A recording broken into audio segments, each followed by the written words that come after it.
Jumapili hii Nabii Steven Juma anakupa maliko rasmi wewe mtazamaji kwenye ibada ya kuvunja nyungu za wachawi. Mimi ndio nabii, naitwa Prophet Steven Juma.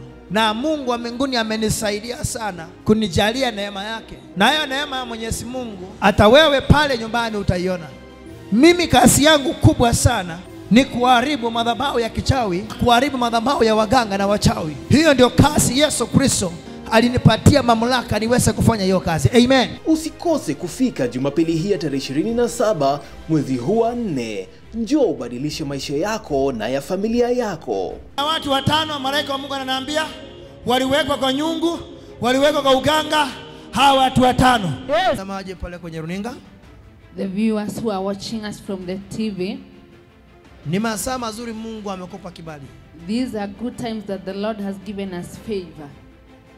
Siku ya Jumapili On Sunday, niko na ibada ya kuvunja nyungu ya wachawi. we'll be having a service whereby we will break the pots of the witchcraft. Naomba usikose. I pray that you do not miss. Wale watu wako Mombasa, Those people in Mombasa, wako Kisumu, in Kisumu, wako Meru, in Meru, wako Embu, in Embu, wako watu wa Nakuru, in Nakuru, watu wa Mombasa, from Mombasa, watu wa Nairobi.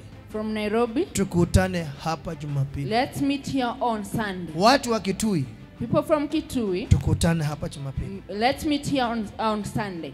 Kila mahali unaponiona, From wherever you are watching me from, fika mapema. just get here very early. Itabada itakuwa ya siku moja tu The service will be from one Sunday service. peke yake. One Sunday service. Peke yake. One Sunday. Peke yake. One only. Peke yake. One only. Tutakuwa tunavunja madhabahu ya wachawi. We will be breaking the altars of witchcraft. Nyungu ya kichawi itakuwa The inavunjwa. posts of witchcraft are going to be broken. Nimerudia. I'm repeating this. Nyungu ya kichawi itakuwa inavunjwa. Witchcraft posts are going to be broken. Kuna watu wamefungiwa hapo. There are people who have been tied up there. Don't miss. Usikose. Amen. Amen. Kumbuka, kanisa lapatikana Komarock Stage 18, nyuma ya Ruby's Petrol Station, kando ya Accurate Schools.